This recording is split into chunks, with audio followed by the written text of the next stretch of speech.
একদিন মাটির ভেতরে হবে ঘরে, মন আমার কেন বাঁধ দালান ঘর। প্রাণ পাখি উড়ে যাবে পিঞ্জর ছেড়ে, ধরা ধামে সবই রবে তুমি যাবে চলে। বন্ধু বান্ধব যত মাতা পিতা দ্বারা সুত সবই হবে তোমার পরে, মন আমার কেন বাঁধ দালান ঘর। একদিন মাটির ভেতরে হবে ঘরে, মন আমার কেন বাঁধ দালান ঘর। চিল্লায় বলেন ঠিক কিনা? চলে যেতে হবে। দালান ঘর, বাড়ি ঘর, টাকা পয়সার জন্য পাগল হয়ে থাকি আমরা, কিন্তু এটা আমার আসল ঘর নয়।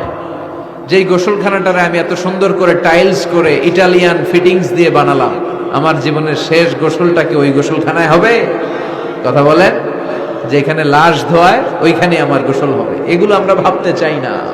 কবরের জীবনটা আসল জীবন। বিশ্বনবী দোয়া করতেন, আল্লাহুম্মা ইন্না নাউযু বিকা মিন আযাবিল কবর। আল্লাহ, আমি আপনার কাছে কবরের আযাব থেকে পানাহ চাই, কবরের আযাব থেকে বাঁচতে চাই। এই কবরের মধ্যে অনেক ফিতনা হবে, অনেক সুয়াল হবে। কবরে প্রশ্ন আছে না নাই? কথা বলেন। প্রথম প্রশ্ন জিজ্ঞেস করা হবে, মার রব্বুক, তোমার রব কে? বলেন, আমাদের রব কে? ওমা দীনুক, তোমার ধর্ম কি? বিশ্বনবীর চেহারা দেখিয়ে বলা হবে, তাআরিফু মান হাযার রাজুল, এই লোকটারে চিনো? আমরা কি বলবো? আমরা চিনি, উনি আমাদের প্রিয় রাসূল মুহাম্মদুর রাসূলুল্লাহ সাল্লাল্লাহু আলাইহি ওয়াসাল্লাম। এরপরে জিজ্ঞেস করা হবে, এগুলো কোত্থেকে শিখলা? আমরা বলবো কোরআন থেকে। ফায়ুফসাহু লাহু কবরুহু ৭০ যিরাআন। এই সুন্দর সুন্দর উত্তর করতে পারলে আপনার কবরটারে ৭০ হাত লম্বা করে দেয়া হবে।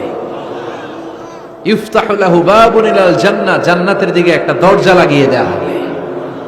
ইউলবাসু মিন লিবাসি আহলিল জান্নাহ, জান্নাতীদের পোশাক পরিয়ে দেয়া হবে। জান্নাতের পোশাক কেমন হবে জানেন? রেশমের পোশাক। ওয়া লিবাসুহুম ফিহা হারির, the dress will be in Jannah with fine green silk with the gold embroidery. জান্নাতে যারা থাকবে তাদের পোশাক হবে পাতলা সবুজ রঙের রেশমের কাপড়ের পোশাক, যেটার মধ্যে গোল্ডের, স্বর্ণের ডিজাইন করা, এমব্রয়ডারি করা থাকবে। ওই পোশাক পরিয়ে দেওয়া হবে। আর বলা হবে নাম কান্নাউমিল আরুস, বাসর রাতে জামাই যেমনি আনন্দে ঘুমায় তুমিও ঘুমাও। দুনিয়াতে অনেক কষ্ট সহ্য করছো, দুনিয়াতে পুলিশের দৌড়ানি, র্যাবের দৌড়ানি, আছে না নাই? ইসলামের পক্ষে যারা কথা বলে নিজ এলাকায় পরবাসী, আছে না নাই? আহা, মামলা হামলা, ঝক্কি ঝামেলা ঝুঁকি একটার পর একটা, তার পিছু ছাড়ে না। সে ঘুমাইতেও পারে নাই। চিল্লায় বলেন ঠিক কিনা? আনন্দের ঘুম আমরা সেদিন দেব ইনশাআল্লাহ। ঘুমেন না? নাম কানাউমিল আরুস, বাসর রাতে বর যেমনি কনেকে নিয়ে ঘুমায় ঘুমাও। দুনিয়াতে ঘুমাইতে পারো নাই, দুনিয়াতে খালি দৌড়াইছো। কি করছো? দৌড়ানির উপরে ছিল। আজকে দৌড়ানি নাই, আজকে দৌড়ানি হবে ওই দলের। কথা কন। যারা ইসলামের পক্ষে ছিল না, আজীবন ইসলামরে বাঁশ দিয়েছে, আজকে ওদেরকে বাঁশ দেওয়ার পালা। সেদিন হিসেব উল্টে যাবে। কথা বলেন। এবার ওদেরকে প্রশ্ন করা হবে, তুই ক মার রব্বু? কয় আমি জানি না। কি জানোস? কয় কিছুই জানি না। কি যে জানি না ওইটাও জানি না। দ্বিতীয় প্রশ্ন, ওয়ামা দীনুক, তোর ধর্মের নাম কি? কয় জানি না। ফেরেশতারা কয় আর প্রশ্ন বাকি একটা, তারপরে আঙ্গ খেলা শুরু। ওমান হাযার রাজুল, do you know this person? দেখো তো এই লোকটার চিনা চিনা লাগে কিনা। কয় না, চিনি না, আমি কিচ্ছু জানি না, আমি কিচ্ছু মনে করতে পারছি না। খালি আমি মদ খাইতাম আর চিয়ার্স করতাম, এটা মনে আছে। আমি ইসলামের বিরুদ্ধে দৌড়াতাম, ইসলামের পক্ষের শক্তির উপর হামলা চালাতাম, এগুলো মনে আছে। কোরআনের বিরুদ্ধে ছিলাম, ইসলামের বিরুদ্ধে ছিলাম, বিশ্বনবীর বিরুদ্ধে ছিলাম। বিশ্বনবীর বিরুদ্ধে আমি বিষোদাগার করতাম, ইসলামের বিরুদ্ধে আমি জনপ্রচারণা চালাতাম। আজীবন আমার জীবনটারে আমি কাটিয়েছি ইসলামের বিপক্ষে। সুদ, ঘুষ, দুর্নীতি, যৌতুক, মদ ছিল আমার নিত্য সঙ্গী। আমি কিচ্ছু মনে করতে পারছি না, আমার ধর্ম নাই। আমার কিছুই মনে নাই। ফেরেশতারা বলবে ঠিক আছে, এবার আমগো খেলা শুরু। ফায়ুতরাকু বিমাতারিকা মিন হাদিদ, লোহার হাতুড়ি দিয়ে এবার ওর পিটানো শুরু হবে। পিটাতে পিটাতে ওর গায়ের গোশত আর মাসেলগুলো থেতলে ফেলা হবে। ইয়কালু লিল আরদি ইলতাইমি, জমিনকে বলা হবে চাপ দাও। ফাতাখতালিফু আদলাউ, ওয়াল আয়াযু বিল্লাহ। কবরের এক পাশের মাটি আরেক পাশের মাটি এমন ভাবে চাপ দিবে, ডান পাশের পাজরের হাড় বাম দিকে ঢুকে যাবে, বাম দিকের হাড়টি ডান পাশে এসে যাবে। ওর চিৎকারে পুরো কবরস্থানটা থারথার করে কাঁপবে। ওরে বাঁচানোর তখন কেউ থাকবে না। ওর ক্ষমতা, ওর দাপট, ওর হুঙ্কার, ওর অহংকার ওরে বাঁচাতে পারবে না। চিল্লায় বলেন ঠিক কিনা? হাত্তা সা, কিয়ামত পর্যন্ত, কিয়ামত পর্যন্ত এই দুর্বিষহ জীবন সময় তার কাটতেই থাকবে। আল্লাহ কবরের এই আযাব থেকে তুমি আমাদেরকে বাঁচাও। সূরাতুল মুলক যারা নিয়মিত তেলাওয়াত করবে, আল্লাহর মেহেরবানিতে তাদের কবরে কোনো আযাব হবে না।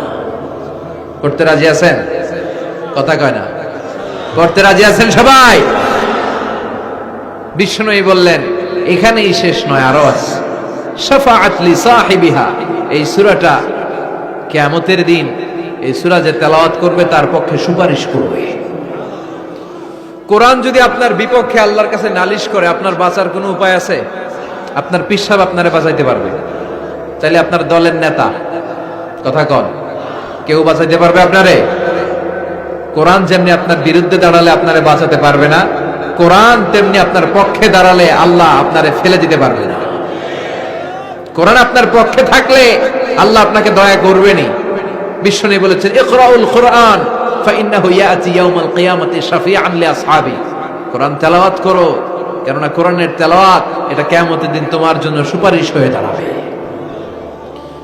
এজন্য বিশ্বনবী বললেন যে ব্যক্তি সূরাতুল মুলক নিয়মিত তেলাওয়াত করবে, এই সূরাটা কিয়ামতের দিন ওই তেলাওয়াতকারীর জন্য আল্লাহর কাছে সুপারিশ করবে। এখানেই শেষ নয়, বিশ্বনবী বললেন খাসামাত আন সাহিবিহা, এই সূরা যে তেলাওয়াত করবে তার পক্ষে আল্লাহর সাথে এই সূরাটা দাঁড়িয়ে তার পক্ষ নিয়ে আল্লাহর সাথে তর্ক করবে, ঝগড়া করবে। আল্লাহ তুমি ওরে জান্নাত দিবা না কেন? ওরে মাফ করবা না কেন? তুমি না গফুর, তুমি না গফফার, তুমি না রহিম, তুমি না রহমান, তুমি মাফ করে দাও। ও মিয়া, সুপারিশ করতেছে কে? সূরাতুল মুলক। সুবহানাল্লাহ কইবেন না? কতক্ষণ এই তর্ক আল্লাহর সাথে সে চালাবে? হাত্তা আদখালাহুল্লাহুল জান্নাহ, যতক্ষণ না আল্লাহ তারে জান্নাতে না ঢুকায়। এখানেই শেষ নয়, বিশ্বনবী বললেন মান কারাআ বিহা ফি লাইলাতিন ফাকাদ আকসারা ওয়া আতাবা, রাত্রি বেলায় যে এই সূরাটা তেলাওয়াত করবে পুরো রাতটাকে বরকতময় করে দিবে কে? এজন্য বিশ্বনবী বলেন আমি চাই আমার সব উম্মত এই সূরাটা মুখস্থ করে নেক। আমার চাই আমার ছোট বড় আবাল বৃদ্ধ বনিতা সব উম্মতের হৃদয়ের মধ্যে এই সূরাটা গাঁথা থাক, মুখস্থ থাক, হিফজ করা থাক। আমরা বিশ্বনবীর উম্মত না? কথা কন। নবীর এই আশাটা আমাদের পালন করার দরকার আছে না নাই? আমরা কি পারি না এই সূরাটা মুখস্থ করে রাখতে? মাত্র 30 আয়াত, প্রতি মাসে কয়দিন? প্রতিদিন এক আয়াত করে মুখস্থ করলে লাগে কয়দিন? প্রতিদিন এক আয়াত করে মুখস্থ করলে 30 দিনে এই সূরা মুখস্থ করতে রাজি আছেন? সবাই রাজি আছেন তো? মনে থাকবে? নেক্সট টাইমে নেক্সট ইয়ারে আসলে জিজ্ঞেস করবো যে সূরা মুলক মুখস্থ হয়েছে কিনা। হ্যাঁ, মনে থাকবে তো? আল্লাহ তুমি তৌফিক দাও। এই সূরাটা পড়লে আল্লাহ আপনার দৃষ্টি শক্তিকে খুলে দিবে। আপনার চোখের সামনে কোনো পর্দা থাকলে পর্দাটা সরে যাবে, আপনি আল্লাহর মাহাত্ম্য বুঝতে পারবেন, আপনি আল্লাহরে চিনতে পারবেন, আপনি আল্লাহর অস্তিত্ব টের পাবেন। সুবহানাল্লাহ পড়েন। অনেকেই বলে যেটা দেখি না তা মানি না। যারা স্রষ্টাকে বিশ্বাস করে না তারা বলে আনসিন ইজ নাথিং, যেটা দেখা যায় না এটা বিশ্বাস করি না। নাস্তিক্যবাদের ছড়াছড়ি আছে না নাই? বাগেরহাটে কোনো নাস্তিক নাই মনে হয়, কথা কন। আছে আছে আছে। এত দাড়ি টুপি এগুলার ভিতরে ঢুকে কেমনে? ওগুলা পিছনে পিছনে থাকে, এগুলা আজীবন পিছনে পিছনে থাকবে। কথা বলে। ইয়াং যুবক যারা আছে তোমরা একটা বই পড়বে, প্যারাডক্সিক্যাল সাজিদ, একটা বই আছে বাজারে, নাস্তিকদের বিভিন্ন প্রশ্নের জবাব এই বইয়ের লেখক খুব ভালো করে ওই বইতে তিনি তুলে ধরেছেন। লেখকের নাম আরিফ আজাদ। এটা পড়লে শিক্ষিত যারা, তাদের মনের মধ্যে এই ঘুরপাক করা প্রশ্নগুলোর উত্তর তারা পেয়ে যাবে। বইয়ের নাম প্যারাডক্সিক্যাল সাজিদ, আরিফ আজাদের লেখা।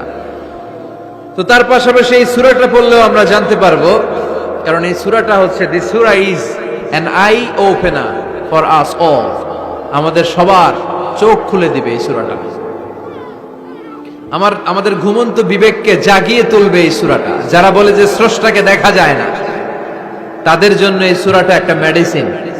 আল্লাহ কেমন যেন এই সূরায় বলতে চায়, ওপেন ইউর আই, তুমি তোমার চোখ খোলো না একটু, you must find your God, তুমি তোমার আল্লাহরে খুঁজে পাবা।